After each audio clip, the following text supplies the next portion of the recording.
ও যুবক বলো না, তোমাকে কর্মযোগ্য কে বানাইলো? কর্মযোগ্য কে রাখলো? যদি অসুস্থতা দিয়ে বিছনায় ফালায় রাখতো কি করতে? কি করার ছিল? অভিযোগ, থানায় কেস, কোর্টে যায় আপিল, র্যাবের কাছে নালিশ, কি করার ক্ষমতা ছিল? অস্তিত্বটাকে দিল, কর্মযোগ্য কে বানাইলো? কর্মযোগ্য কে রাখতেছে? কতটুকু নুন খাই, গুণ কতটুকু গাই? গুণ তো গাই না আল্লাহ।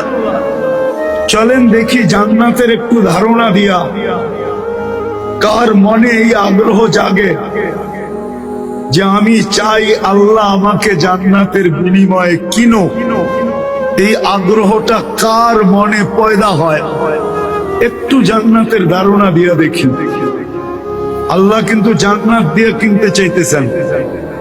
কিনবে কে? ক্রেতার